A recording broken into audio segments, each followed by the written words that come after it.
You have reached the Geek Elite. Good luck. Man, that movie was excellent. It really was. Totally blew my expectations away. I know, right? Now I really want to tell everyone about it. But I'm not sure how. Yeah.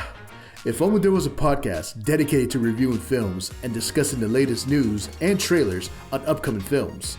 That would be nice. Yes, for sure. And we can call it the Cineguy Show. What? No. It will be called Real Movie Critic Unleashed. No. How about Cineguy featuring Real Movie Critic? How about the Real Movie Critic and his sidekick, the Cineguy? CG and RMC. RMC and CG! The Real Movie Critic versus the Cineguy. Only at CertainPOV.com or wherever you get your podcasts. You're going down, critic. Bring it on, guy.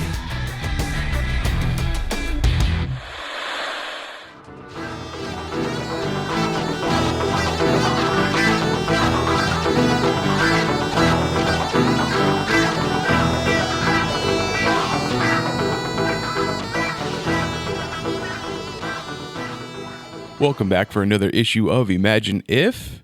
Last week we told you about watching Justice Society World War II video on demand right now from Warner Brothers Warner Brothers DC animated films. One of their newer ones. We gave you the story of where that movie got the comic books from, or what comic books the movie got that story from. So we decided we wanted to do a challenge of coming up with our own story in the Marvel universe to mirror that one. Chris, how do you feel about this challenge? We got to do it for the other. That's right, yeah. How do you feel about that challenge, Chris? Actually, I liked it because as we've talked before, like the Marvel Golden Age is tough. There's not a lot there. Marvel's Golden Age did way better in the Silver Age than it did in the original Golden Age. And it honestly, it gives me a lot more a lot more respect for Roy Thomas, because when he got into Marvel and once he started taking up a higher position of power, he did a great job of fixing a lot of the plot holes and giving Marvel something. So I always think it's fun to take some of those characters because there's not a lot of there, so there's a lot of imagination for us to do something. So definitely fun. Yeah, I had a lot of fun doing the research on this too. So I'm interested in see what we came up with. But as always, before we get into our challenge, we're gonna check out what's new on New Comic Book Day on the Spinner Rack. So, what's out on New Comic Book Day, Chris? Okay, so Tuesday is the best day to go to get your DC Comics fix. And this Tuesday, we will have Detective Comics 1037. Still trips me out to say those big numbers. But anyways, if you are a fan of the Helena Bartonelli Huntress, definitely check out this arc. And she will be getting her own Gotham City Secret Files or Batman Secret Files. I forget what they're labeling it as, but there's definitely going to be a lot of interest in her. So definitely pick up this arc to see what's going on. Wonder Woman issue 773 will be out as well, continuing her arc as she explores the Omniverse, the Metaverse. I'm not sure what, but definitely they're going to be looking at that. Joker issue 4 will be out, and this continues on the Jim Gordon hunt for the Joker, the new adventures of Bane's daughter, and also Punchline getting her own part of the story as well. Interesting. Yeah, there's a lot happening in that book. I kind of feel bad for sitting it out. Let's see. Rorschach number 9 will be out, which continues the crazy adventures of who the heck knows what's going on. It's beautiful art. Tom King has definitely weaved quite the mystery, but I do laugh. I was thinking about this book the other night, and I was like, and this is the one that I'm doing some big reviews for, and I'm kind of like, it's funny because I feel like I'm the only person who likes this book, because a lot of people are like, I don't get it. It's annoying. I'm tired. Why can't it already be done? And it's like, I agree with most people. Like, I do not discount their opinion on it, but I tell you what, like I don't know, the detective side of my brain is enjoying this because you have to think your way through this book. Like there is no, it's not there. Like you have to figure out what's going on. So it's going to be very interesting. 12 issues, so we're almost there. So hang tight, fans. But I will admit, if it has a crappy ending, that's going to suck. Oh man, the build up to a crappy ending is just always bad. Yeah, so Tom, I know you listen to us. Please make sure that ending is amazing. Let's see. Batman the Detective will be out. So this is Tom Taylor's adventures dealing with Batman, kind of in a little bit of a future premise, but not too far along the road. So yes, it's in continuity, but it's continuity that might not have happened just yet. But if you're a fan of Henry Ducard, definitely check this out because they're going to be bringing him back into Batman's life to see what's happening in that situation. So yeah, don't confuse Batman Detective Comics with Batman the Detective. Two different books. Yep, exactly. Then we've got Batman Urban Legend 4. So this is kind of a nice book for the side characters in the Batman universe to hang out. So if you want to see what's happening with Red Hood, Mr. Freeze, Tim Drake, definitely pick this one up, and there's going to be some adventures there. I am excited to see Chip Zdarsky do some stuff with DC characters, so that's always a fun time. Then so over in the Marvel universe, they have Uatu, right? Yes. Is there an equivalent in the DC universe? I'd say the Monitor, but he gets used and then tossed. So it's like it's a great idea, but nobody's really taking it to its furthest ability. I know Grant Morrison was like, yeah, let me do a whole bunch of Monitors. So there is that. They did pop up a little bit in Scott Snyder's Justice League and then his whole Death Metal. So there's been some play there as well. So it's the idea. It's just nobody's really sat down and like made it stick. Okay. Yeah. Let's see. We also have Future State Gotham #2. So if you want to revisit the horrible, bleak future of Gotham City, definitely check it out. If you are a fan of Red Hood, obviously check it out because there's going to be a lot of adventure in that book as well.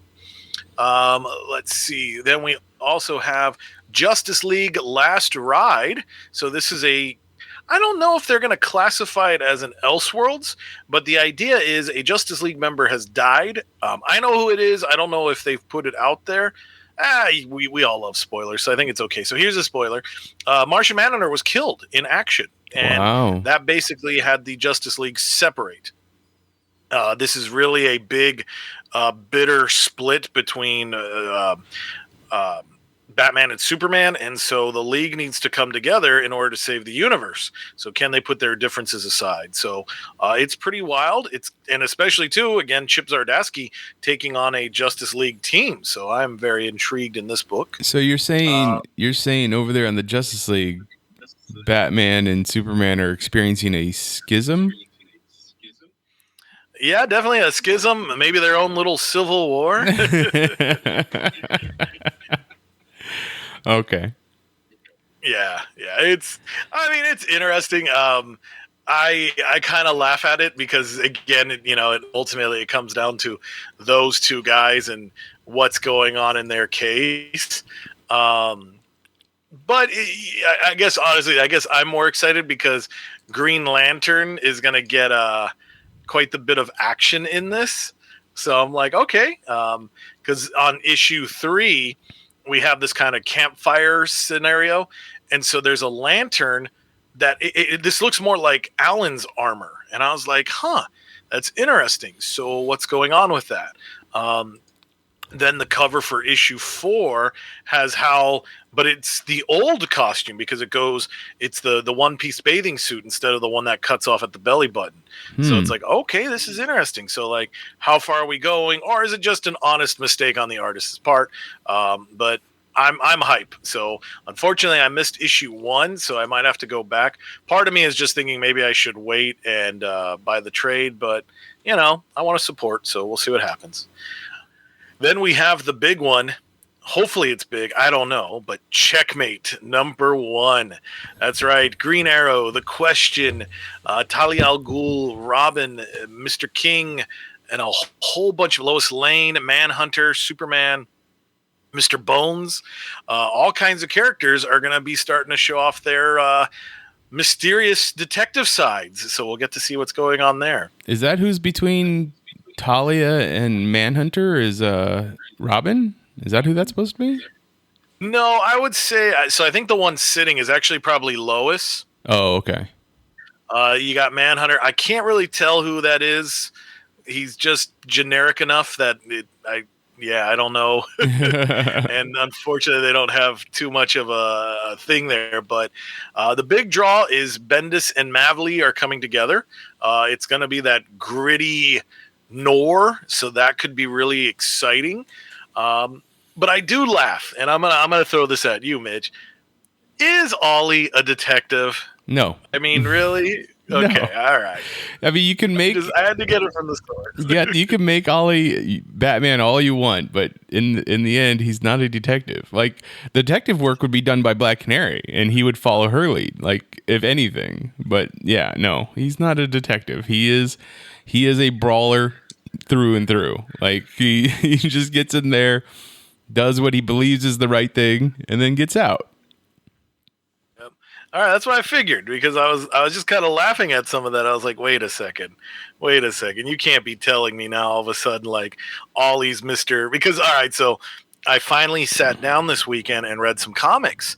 And I have to say, for those of you Wally West fans, pick up The Flash. Like, it's really good. So anyways, the premise is Wally is like, dude, I'm done. I need to retire. I'm a liability. And even Ollie's in the book, and like, he's being a total jerk. Like, he's like, yeah, you're the whole reason why Roy's dead. And so it's like, geez, dude, like, give somebody a break, Mr. Perfect, But anyway, so this results in a situation where Wally is being bounced around time via the Speed Force. And so it's really fun, but I have to laugh because it's Barry and Mr. Terrific who are like, okay, we got to find him. We got to figure out where he's out next, kind of quantum leap. And then for some reason, Ollie's there. Mm-hmm. And I get it, because at the end of this, it's probably going to be like Ollie's going to forgive Wally for the death of Roy. But it's just so funny because it's like, hey, you know what? Like, Ollie, go raise your children. All right, buddy? Like, back off a little. So anyways, yeah, so that'll be pretty wild. So Bendis and Mavli, fans of those, definitely check it out. And then we can see what's going on there. So I hope this does well, because I know when they first introduced the idea, it didn't work out so well. Let's see, moving along though quickly. Challenge of the Super Sons. So if you want to get some more adventures of a young Damian and a young Jonathan, definitely check that out. DC Pride #1 will be out, so this will definitely celebrate Pride Month. So DC Comics is getting in on the action as well. American Vampire 1976 issue 9 will be out, so if you want to get some of the spooky side, definitely DC is going there. Batman Scooby-Doo Mysteries #3. So if you want to see the lighter side of Batman and dogs, definitely check that one out as well. And I believe, yeah, that should mostly take care of what we've got coming out from DC Comics. So then don't forget to return the following Wednesday to your LCS so you can pick up all those Marvel comics. So we have Amazing Spider-Man issue 68, which will continue on with the Chameleon conspiracy. I'm not going to lie, I kind of want to jump back into this. Like, I would really, because I love the Chameleon. I think he's one of the best villains. I hope someday we get to see him on screen. That would be fantastic. But just Nick Spencer loves to have all these like spin-off issues that go along with the book. So it's like, yeah, it might be a 6-part story arc, but there's like 20 half issues and and no Marvel handbook to go along with it, which is the worst part of it. If I'm going to do all this, at least give me a handbook. Right. Yep. All right, let's see. X-Men #21 will be out. This is going to be a huge issue, folks, because X-Men #20 left us with the big phrase, Nimrod activated. And that is going to be huge because the whole premise when House of X started, the story was told in 3 places, past, present, and future. And in the future, Nimrod is just horrible. Like, he's already a bad character, but he's really taken over. So this is going to be very, very interesting to see what goes on. Plus, this is also Jonathan Hickman's final issue. He will be leaving X-Men, but I don't think that means he's going to be leaving X-Men Universe. So his footprint will still be there. There's definitely a lot of artists involved in this one. We have Sarah Pincelli and Nick Dragotta as well. And as we mentioned last week, yes, if you are collecting those variant covers, good luck to you because there are so many. Oh my gosh! I mean, we're even getting magazine cover looking covers. Like, yep, exactly. Yeah, that Rogue one with got Hellfire. A Hellfire magazine, and then you could get the Virgin Art version of it. So yeah, it's nuts. So yeah, definitely check it out. And of course, it's part of the Hellfire Gala. So if you are collecting all that, definitely go there. Excalibur number 21 will be out, which also takes place during the Hellfire Gala. Do me a favor, real quick. Do me a favor. Sorry? Count up with me or for me all the different X-Men adjacent books that are active right now. Oh my gosh! All right, we're gonna have to have you keep fingers here. Right. So I'll throw titles at you. So we got X-Men Excalibur, Okay, 2, X-Force X Factor. 4. Let me see. I'm gonna cheat here. I'm gonna see if I can get a pull list of all the stories involved. Let's see. I mean, is Way of X, Okay. is that a thing that's going right now? Way of X is an X-Men book. Yeah. Okay. Okay, so here we go. All right, let's start fresh. I Okay. got a better list now. All right. So X-Men, Okay. Marauders, Okay. Excalibur, Okay. X-Force, Okay. New Mutants, All right. Wolverine, All right. Hellions, All right. X-Factor, Okay. Sword, Okay. Way of X, Okay. X-Corp, Okay. and then they do these like planet-sized, giant-sized tie-ins. They have been pretty frequent, but even if we don't count that, so where are you at? We're at 11 right now without counting those. Yep, 11 books. I mean, has it? I feel like it hasn't been that many in the past. How many what's a high number you can think of? Oh, it hasn't been this big. Like, Okay. honestly, because like best I could think of is the 90s.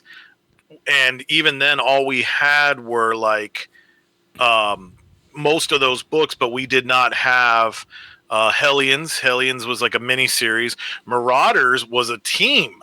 So that wasn't even like a team worthy enough to get their own book. So yeah, it's like at the very least, Hickman has been like, hey, I'm gonna sell some comics, So that has been the biggest contribution. Do we have a Generation X going on right now?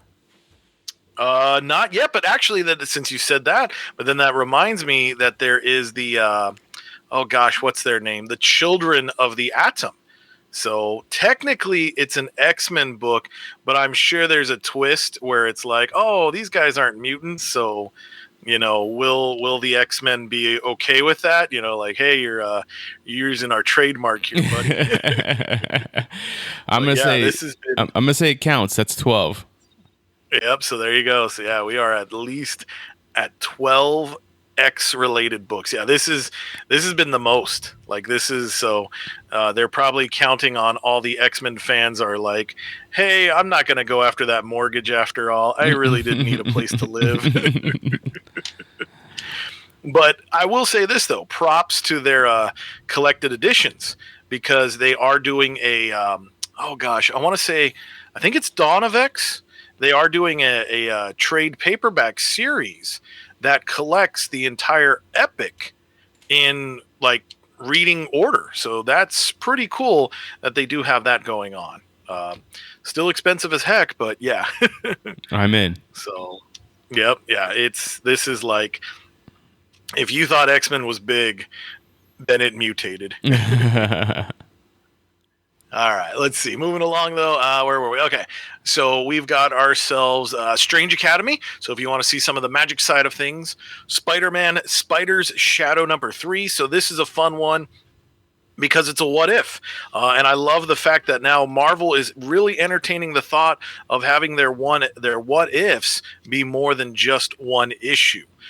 In some private chats, Chip Zdarsky did announce that he's been okayed. Actually, no, I think it was Tom Beveroot or maybe CB Sabusky, their editor-in-chief, that announced that there is another one ready to go. So I'm hyped for that. I love it. Bring me more crazy, zany what-if adventures. Children of the Atom #4, but I do not believe this will be part of the Hellfire Gala. So again, they're the bastards of the mutant Marvel universe. Yeah, Iron Man #9 will be out as well. Heroes Reborn #6. So this issue will definitely be focusing on Power Princess. Oh, and I forgot to mention, and this is a big one. Going back to DC for a second, Far Sector #12 will be out. So the continuation of the new Green Lantern Joe, her story is coming to an end. So how will this relate to the current Green Lantern series? I don't know, but I'm excited to find out. Let's see. Conan the Barbarian issue 22. Heroes Reborn will continue with some spin-offs. We get Night Gwen.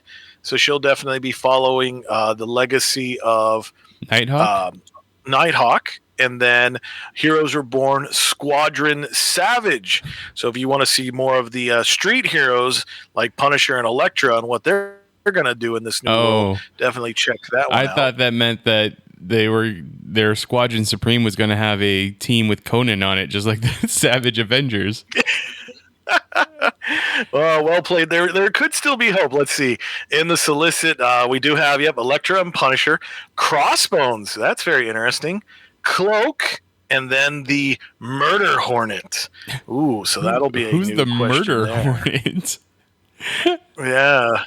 Can't wait to hear about that one. Right? Who isn't excited for Murder Hornet? It's interesting looking at the variant cover. Is she a person with B powers, or is it a bunch of hornets that have made themselves into the image of a woman? So it's going to be the second one. yeah, right. Because what was it? Do you remember Swarm? Yep. He was a Spider-Man villain. Yep. Yeah, so could be following up in that one. Then we have the WEB, Web of Spider-Man. So Web is an acronym for I don't know what. Let me see if I can find it here. Yes, the Worldwide Engineering Brigade. So this is a tie-in to the Disneyland Avengers campus attraction. So now that Avengers campus is going to open up at Disneyland, Web, or the Worldwide Engineering Brigade, will be a ride that you can go onto. I believe it's like it's like one of those interactive rides, or not interactive, but it's one of those rides that's like makes you believe that you're web slinging. Oh, nice. Yeah. So it kind of be like Star Wars the ride type of thing. Yeah, the Star Tours. Around. Yeah. I think. Interesting. Yeah. Well, I'm hyped for there being more presence of Marvel at Disneyland. Hopefully, one of these years I'll return and check out all the craziness. Go to the Marvel or Marvel Land or whatever they decide to call it and see what happens. But yep, so that is your spinner rack. Now that is a good spinner rack for both companies. Can't wait to hear more. Hey, speaking of Marvel and Disney, like of the 4 movies that we're going to be getting here from the MCU for the rest of this year, which one do you think is going to be like the highest grossing? Let me see if I've got this correct. We have Black Widow, yep. Spider-Man No Way Home, correct. Eternals, yep. And I'm still, I don't know why I can't pronounce this properly. Give me his name again. Shang-Chi and the Legend of the Ten Rings. Shang. Okay. Yeah. So yeah. Shang. So then in the order it goes Black Widow, Shang-Chi, Eternals, then Spider-Man No Way Home in December. So I mean it makes sense to me that Spider-Man would probably make the most since it's at the end of the year, furthest away from the pandemic, and then also Spider-Man. Yeah, I think that's the way to go. That would be the one to bet the money on, because also, like, we're all going crazy for these rumors. I hope this doesn't play out like WandaVision, where we're setting ourselves up for failure. But I mean, the fact that Alfred Molina has confirmed his casting in the film, That alone makes me happy. Like, he did a great job as Doc Ock. So whether I get Tobey Maguire and Andrew Garfield, I don't care. Like, as long as their suits show up, you don't have to take off their mask. I'm okay with that. Yeah, it's going to be an interesting one to see if all those rumors pan out or not. We definitely know it's going to be multiverse. It's going to be multiverse heavy. So there's that. I don't know if it was officially Sony or not, but one of the rumors that was going around was that it's going to be the No Way Home is going to kick off the Sony multiverse, and you're going to get more play from that in the Sony movies. So thus the reason why we get Kraven the Hunter played by Aaron Taylor Johnson, and Morbius, and eventually a Black Cat and Silver Sable, and what was it, Night Thrasher or something? No, was it? Yeah, well, there was Night Thrasher, but it was the one that Spike Lee was possibly going to direct. Oh gosh, was it the kid on the skateboards? No, Rocket Racer. No, it wasn't that. It looked more like a Spawn-like character when I saw the picture of it, but it's someone I never even heard of. So. Oh gosh, I think I can picture it, but yeah, he was very much like a relic of the '90s. Yeah, exactly. So. Yeah. So it could be something like that. Yeah, it'll be interesting, but yeah, I think Spidey's definitely going to be the big money. Black Widow, I think people will be interested to see what's going to happen. And then obviously we have a new character and then a new team. And that's really going to test this Marvel Cinematic Universe. Like, are people excited to gain new characters? At least for Eternals, it's been nothing but memes, because it's funny where it's like, well, we've vowed never to interfere in humanity. Well, if you didn't step up during the Infinity Gauntlet, what the heck are you stepping up for now? So it's like, all right. But, and it's tough too, because knowing the comics behind it, like, they've been a hard sell of characters. It's like, well, if Marvel is relatable because they're the everyman, this is going to be a hard team because these people are perfect gods. So if Superman has a hard time, I can imagine these folks will. But, story and character sell. So hopefully they've got that formula locked down. Yeah. So the character's name was Night Watch. And yeah, there you go. Spike Lee is no longer attached to direct that movie. I think the last thing we heard. I think you're right. These it's going to be interesting what we do with these next 4 films in the MCU and what that means going forward for the MCU. So I know I'm super excited for Black Widow, but I'm also a huge Taskmaster fan, so there's that. Yeah. Well, and exactly, like, that's I think that'll get the draw because it's Black Widow. She's an Avenger. Okay, like, people will be interested to see, hey, there's the rumor that Robert Downey Jr. is going to pop in that film, maybe there's ties to the Winter Soldier, so I think that has enough bite to intrigue people's interest. But yeah, the new groups, that's going to be tough. Yeah. After that, like, what are you most excited for after those 4 films?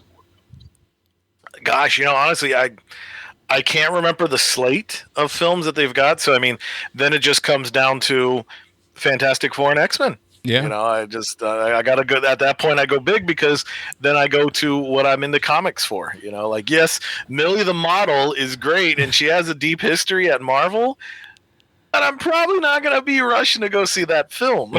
Until you realize that she's getting that gritty reboot and everybody's going to be there for it. I am the model. I mean, I get it. The Fantastic Four and X-Men, but Fantastic Four is the only one that we've actually had any hint at towards, in the MCU at this point. And as we spoke a couple weeks ago when Rafa was on, like, we got to see the logo be teased at. What about Blade? Are you interested in Blade? This is where I'm a bad fan. I need to watch the original Blade films. I still haven't watched them. You've never watched them? No, sir. Wow. Like, I never got into Blade. But I will tell you this, though. I did some learning about the character, at least. So he's created by Marv Wolfman, okay? Okay. So he's got some history. He's a 70s character. but the whole like him being the child of a vampire and a mortal, that didn't originally happen until Spider-Man the animated series. Really? Yeah, so the executive producer, the director, and the writer, because I've been following that group on, I should remember the gentleman's name, but I believe he like kind of like how Larry Houston was to the X-Men. There's a guy for the Spider-Man series, so I guess maybe showrunner, but I don't know if that was the official title back then. Was it Avi Arad? No, it wasn't Avi. Oh, okay. No, it wasn't him. It was somebody else. Like this person actually, this is the person who did the work, not threw money and then talked crazy talk. But no, but this guy, he was like, yeah. When we were talking about bringing Blade, he was like, yeah, that origin didn't exist, so we cooked that up to make him better. And it was like, wow, that is so crazy. So the Wesley Snipes Blade is because of Spider-Man the animated series. Okay. That's interesting because in the movie, I honestly don't remember what happened in the animated series as much as I loved it. In the movie, it's not so much like the love child of a vampire and a mortal, but it was the lady was pregnant, and as she was walking down the street, a vampire bites her, turns her, but she, as she is being turned, she goes into labor. So that's why he's a daywalker, or best of both worlds. Yeah. Well, yeah, there's definitely there is that part of it, but yeah, before that though, he didn't really have his power. So there you go. One of these days, man, I'm gonna come over with a pizza, and we're gonna have to watch that episode of Spider-Man the animated series, and then check out the Blade film. So okay, I'm holding you to that, Mitch. I'll hold right before the Mahershala Ali movie comes out. There we go. I'm excited now. All right. Let's see. I cheated and I pulled up the slate. So actually, there's some good stuff there. Thor. Thor's become a good time. So all right, let's see what kind of comedy antics we've got. Great director, great cast. So I'm hyped to see that. The Marvels. That's going to be a little bit more interesting now that Monica is part of that universe. So that'll be cool. Doctor Strange and the Multiverse of Madness. That is like right behind Spider-Man 3 for me, No Way Home, because you're saying the word multiverse, so I'm hyped. I'm like, okay, what's going to be happening here? Like, how far are you going to go?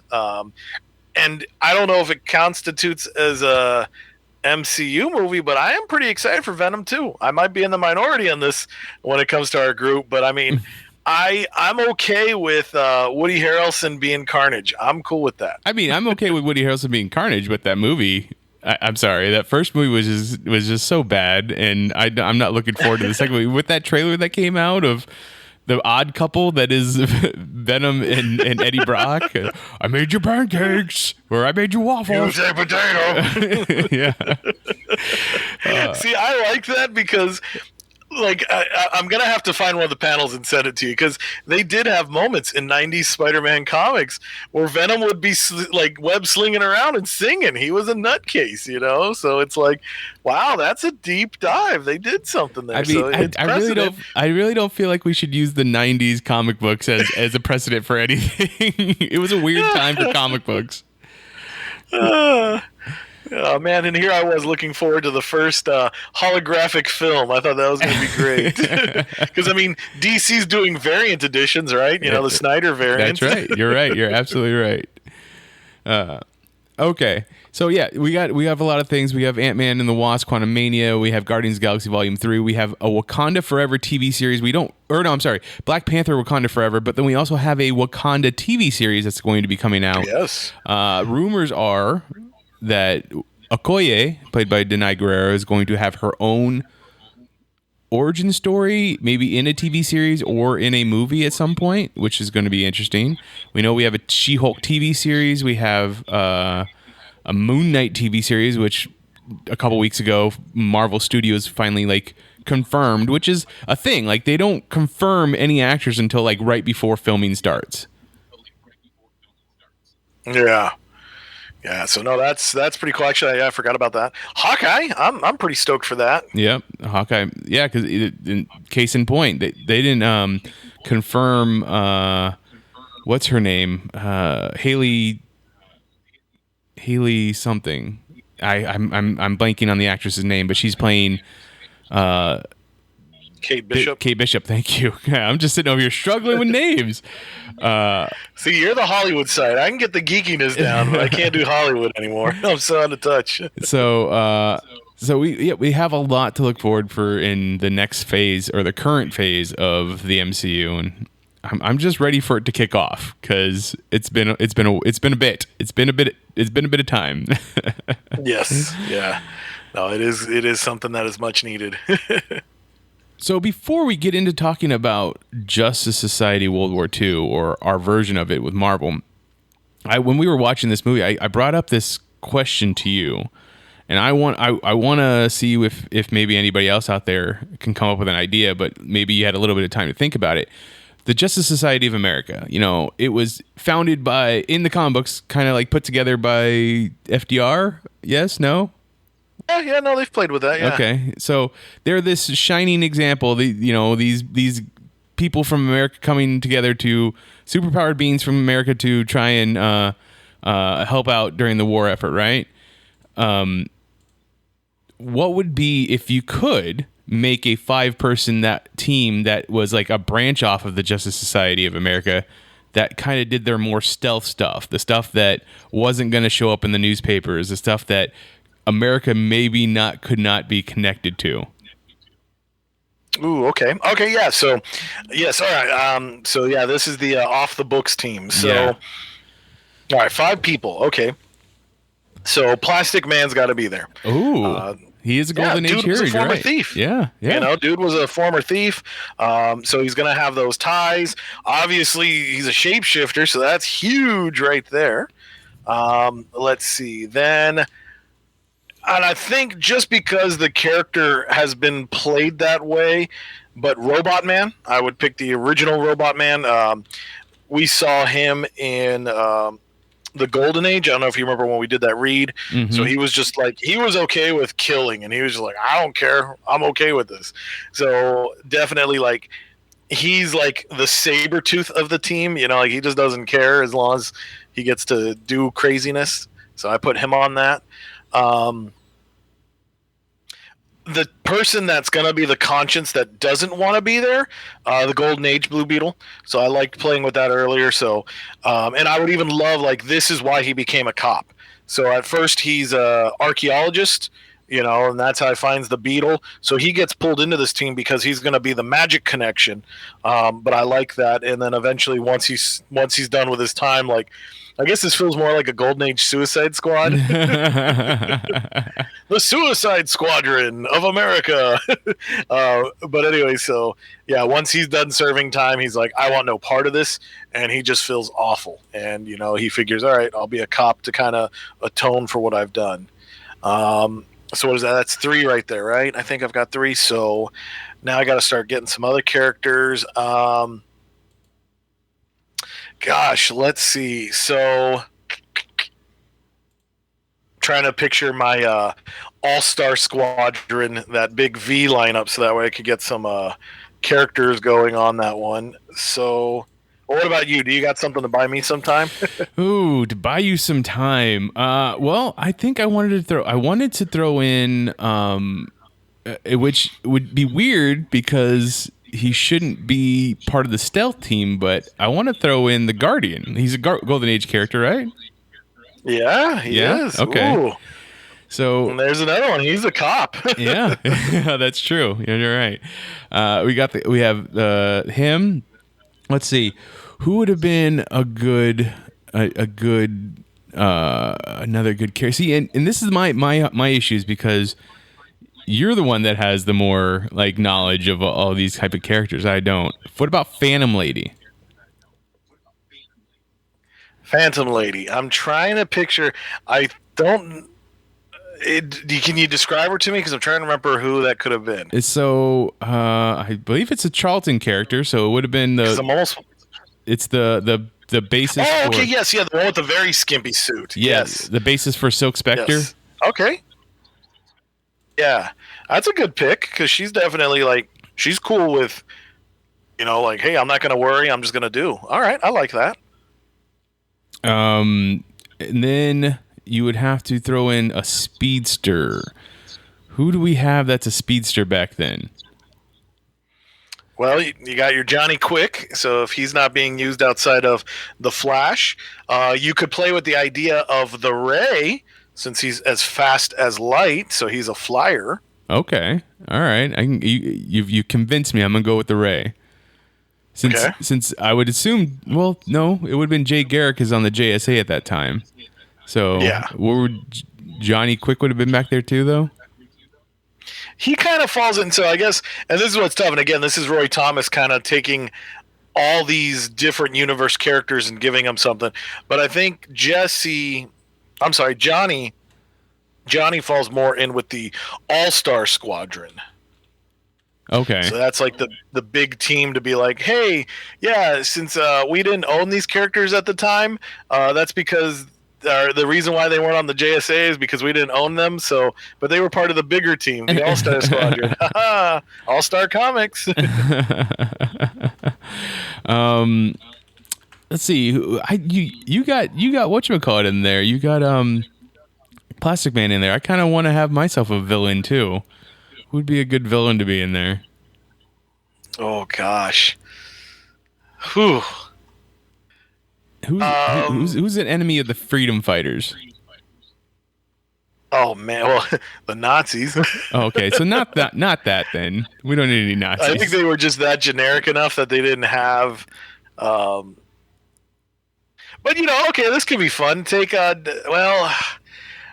you want Dr. Savannah to be Golden Age or not? Because that could be fun to have him be, like, hey, maybe that was some of his like early antics before he got involved in the world of mysticism. Dr. Savannah. All right.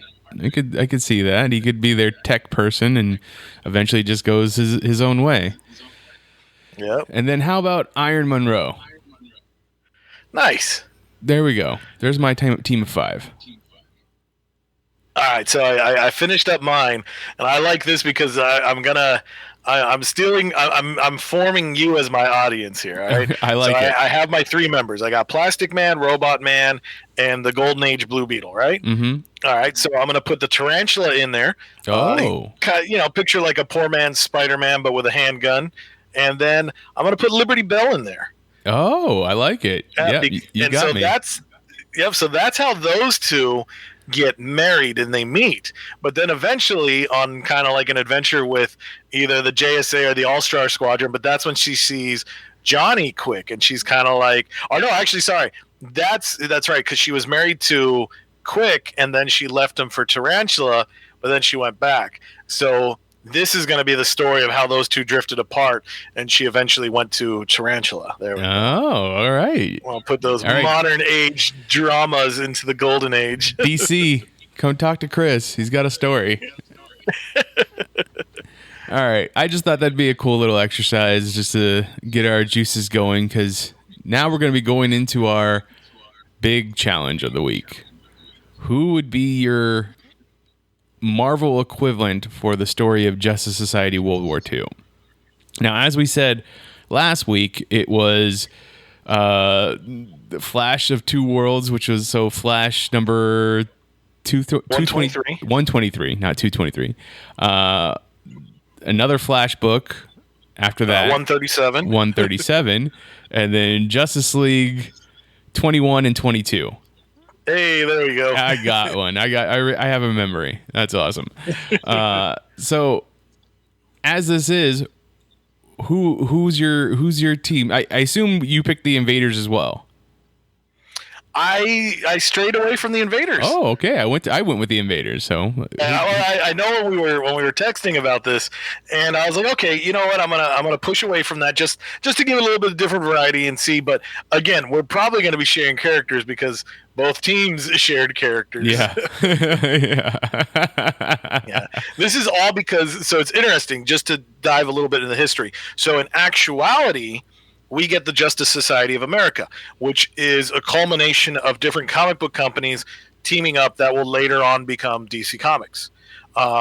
On the Marvel side of the fence, they took all their big heroes and they put them on a team called the All Winners Squad, and they had like 2 or 3 adventures, nothing big, and then the heroes were teaming up anyways, and so later on, and this is when Roy Thomas is a kid, he's reading all this stuff. Then eventually he grows up, he works for Marvel, and he's like, okay, Marvel's Golden Age doesn't have depth, so he creates the Invaders. And he gives it the story and all this stuff. And so obviously if you read the Invaders books of the 70s, you're going to learn about a lot of this. And it actually comes out of a what if. I think it was like, what if the Golden Age superheroes had formed a team? And so that's how that creates. Then eventually he goes to work for DC Comics. And I think that's partly why they brought him over. They're like, hey, you know how you did all that Golden Age awesomeness?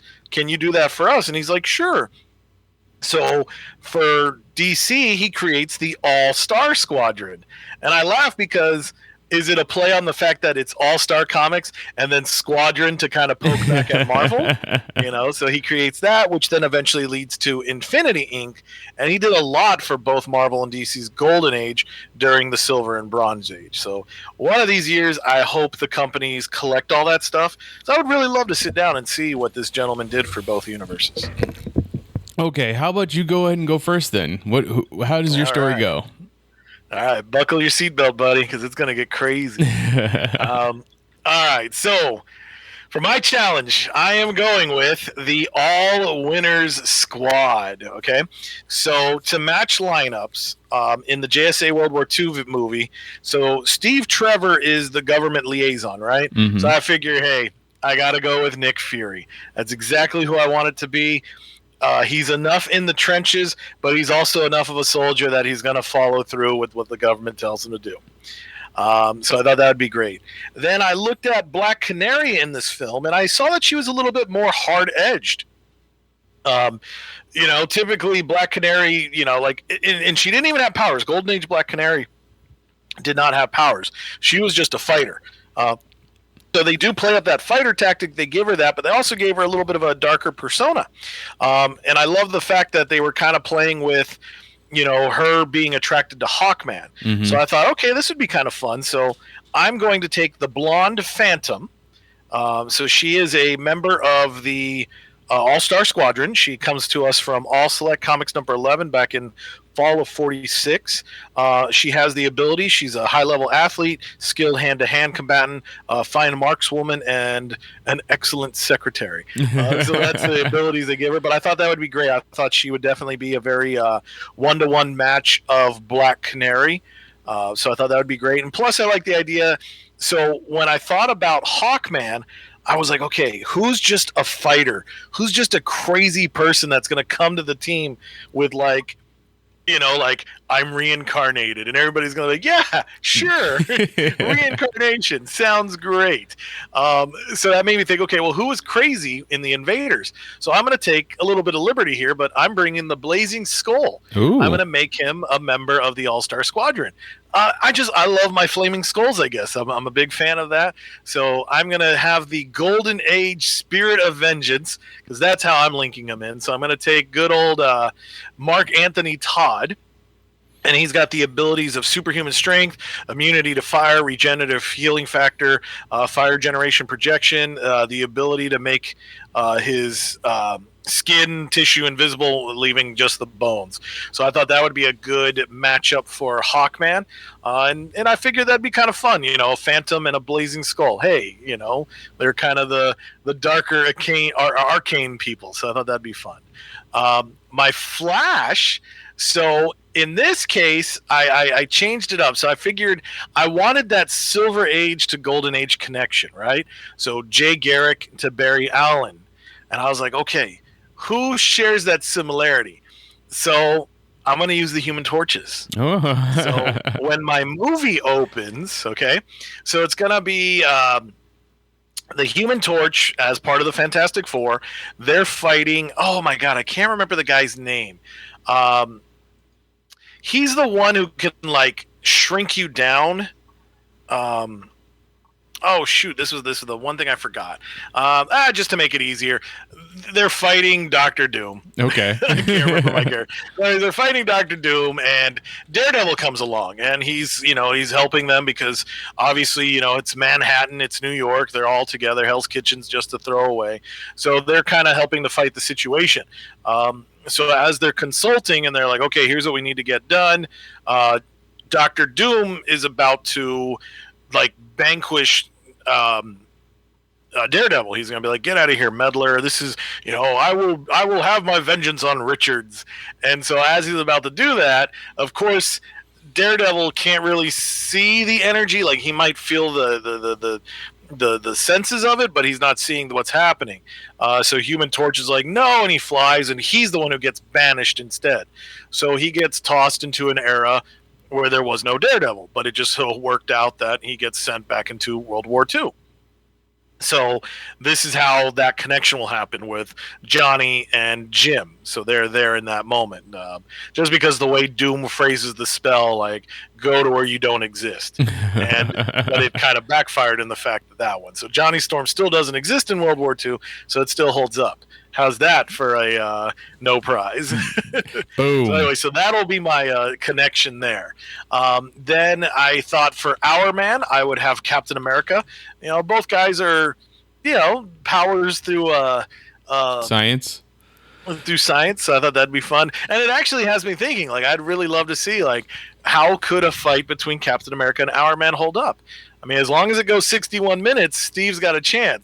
But it might not, he might not get the thing there. True. And then I looked to my last character for Wonder Woman, and I was like, what would be great? Miss America. So then that means Nick Fury's got a secret crush on Miss America. Well, why not? If you're a soldier, how could you not love Miss America? There you go. I thought that'd be fun to play up. So there's my all-winner squad, with all the characters actually being original all-winners except for Fury and Skull. So I figured I'd toss them in. So, yep, Johnny gets thrown back. He's kind of like, okay, what's going on with this situation? And he's kind of like, well, hey, I know who to call for help. Let's go get Namor. So sure enough, they find themselves in the sea, and Namor is going to get hypnotized, because I figure I'm going to go 1-for-1 in that case with Aquaman being hypnotized. So who's this advisor? So I thought it would be great, and I had to use this character considering the situation. So I'm going to go with Dr. Faustus. Nice. He's the quote-unquote advisor. Now, he talks to get his psychological manipulation going, right? So that's how he uses his powers. Now, if you noticed, I said we're going to send you back to an era where there was no Daredevil. Well, there was no Golden Age Daredevil. So I'm going to make a big jump here, and I'm going to insert a character. So my Shakespeare is actually a Australian POW by the name of Bart Hart. Okay. So I'm going to take both his names, Bart Hill and Bill Hart. So I want Bart Hart. I know it sounds ridiculous, but Bill Hill doesn't sound any better. So this gentleman, he's just kind of, he's not necessarily, like, he's helping POWs escape, but he's not doing more. And not to say that that's not enough. Like, I don't mean any disrespect. But the thing is, it's like he has potential and ability. He's a great hand-to-hand fighter. Basically, he's Batman. All those characters were Batman back in the day. So anyways, I like this idea. And plus, he's going to be the one who can help them. Why? Again, I'm taking a liberty here because I mixed it up. He's actually a mute. I'm going to keep him mute, but I'm also giving him deafness because I knew there was a connection. I knew that so far all our Daredevils have had some kind of a physical affliction to their senses. So I forgot. So he's going to have to be deaf in this case. So that way he doesn't fall under the spell of Faustus. So yeah, I'm bringing the Golden Age Daredevil, the Dynamic Daredevil, whatever you call him. I'm bringing him into the Marvel Universe, which I also find is funny because in this week's new comics, Image Comics, the Ant they're having that character guest appear there. So I was like, wow, talk about some timing. But stuff you image, I want to bring. Yep, Lev Gleason's famous character, and I'm gonna give him the new identity, Bart Hart, and he's gonna have he's going to be mute, but he's going to be a very powerful guy. So Jack Binder and Jack Cole, you guys will be getting some royalty checks. So you're welcome. There you go. So that's what it's going to do. So we're introducing a Golden Age Daredevil who will be part of this new all-winter squad, and then they just have to break Namor out of his spell there, stomp Dr. Faustus, and things should be good. And then when Johnny Storm goes back to the future, he's got some explaining to do. But the twist is he went to a different Marvel universe. So this way, if we can't actually purchase the Golden Age Daredevil, it was at least borrowing him for 1 or 2 issues. There you go. just like in the movie where they had quote unquote the advisor, they didn't want to give him a name, and we decided that it was Vandal Savage. Like this will just be that someone will just say, "Hey, that guy's a daredevil," and never like give him an actual name. So if we can't get the rights to him, it's there. Yep. So that's the plan. That's what I want to do. Do some history changing for the Marvel universe through cartoons, which really isn't unheard of. Okay, I like it. I like your story. I think you're gonna laugh on how close and similar we got. Ooh, this is gonna be exciting. All right. So my Barry Allen is also Johnny Storm. Nice. It's hilarious that we both came up with that one, but I'm guessing it's because of the Human Torch aspect of the story. Exactly. That's the only connection. So while in modern times, Johnny Storm gets recruited by Nick Fury to help defeat Arnim Zola. Arnim Zola happens to be working on a piece of found like Shi'ar tech, some kind of outer space tech. Here, let's just go with Kree. Piece of Kree tech that he doesn't really understand, but he's messing around with it. After Johnny is about to stop him, an explosion happens. He gets caught up in the explosion, wakes up in World War II London during the Blitz. So the invaders come. You got Union Jack, Human Torch, Miss America, Spitfire, and Blazing Skull. I mean, look at that. We already have 3 characters the same. So I didn't do like a 1-to-1 on the powers and stuff like that, but my Steve Trevor is Brian Fallsworth. So that is the son of the original Union Jack, the friend to the current Union Jack, and the brother to Spitfire. So instead of having a love connection between my Steve Trevor and my Wonder Woman, my Spitfire is my Wonder Woman, and Brian is her brother, and that's where we're going to get that loss. So you have Brian somewhat putting this team together, bankrolling it, sort of, so to speak, and at the end he has to die, just like Steve Trevor dies, right? So Right. So that leaves Johnny having to go back to his family, because that's what we know Johnny is all about. Because in the movie, Barry Allen goes back to his time, and he proposes to Iris, right? So Johnny's got to go back to his time and be like, Sue, I'm sorry. You guys are my family. I shouldn't have walked out on you and gone and done that mission for Nick Fury. He's a bastard. So after that point, my Aquaman is going to be Black Bolt. I have moved the Inhumans to World War II. That's right. Nice. So Atlan, instead of being on the moon, is going to be just off of the European shore in the Atlantic, which I looking it up. Apparently, there's precedent because they move Atlan around, and at one point it was there. So my advisor obviously has to be Maximus the Mad, Black Bolt's brother. He does have some type of like mind power, but it's not very good. So I went to my trusty friend Chris and I said, "Hey, what's a thing in the Marvel universe that boosts people's powers?" He said, the Serpent Crown. So yeah, the Serpent Crown is going to be used. It's a relic, I would assume, by the Serpent Society. and it will use it to boost his power so that he can actually mind control Black Bolt, hypnotize him to do what he wants. So my Shakespeare is going to be a young sergeant that all you're going to say, all they'll ever say is sergeant. Like, hey, sergeant, get your Howling Commandos over here. And boom, Nick Fury. And that's how Johnny is going to be like, wait, this is a different universe because it's going to be the Sam Jackson Nick Fury. Ooh. Like that twist. So there you go. There's my story. That you have your Invaders team, you have your Steve Trevor, you have your Aquaman. So you just did the MCU's golden age now. I guess I did. So, but that's how he knows he's in a different universe because his Nick Fury is the David Hasselhoff looking Nick Fury, I guess.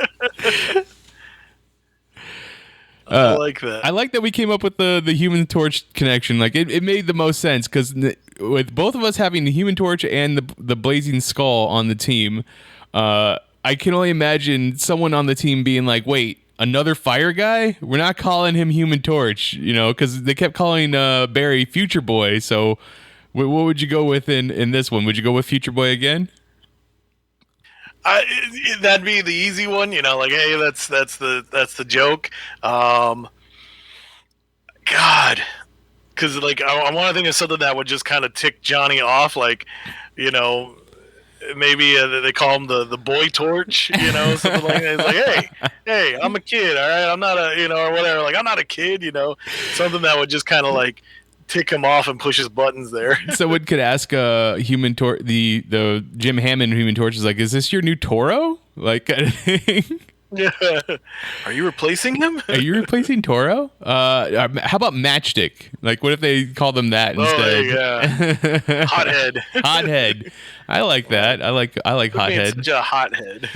All right. There you go. There's our stories. I mean, I'm excited to hear both of these, to watch both of these. So I hope that you were too. If you have a different opinion or you have a different story that you'd love to talk to us about, please come talk to me on Twitter. I am at Mitchipedia GEM. GEM stands for Geek Elite Media. Chris, where can people find you online? So you can definitely find me online at Twitter as well. My handle is Stuff I Should Say, should being spelled SHUD. You can definitely check out my writings on geekelitemedia.com and my comic book reviews over at Adventures in Poor Taste, AIPTcomics.com as well. The rest of Geek Elite Media is at Geek Elite Media on Twitter, at Geek Elite Media on Instagram, and Facebook.com/Geek Elite Media is our Facebook page. Check out archived episodes of this podcast and other podcasts on our website, geekelitemedia.com. For exclusive material that you can only get if you're one of our patrons, patreon.com/geekelitemedia. And then whatever podcatcher you use to listen to us, please rate and review us. It helps spread the word of our network. But until next time, this is Imagine If on the Geek Elite Media Network saying always remember to Geek out. This concludes our broadcast.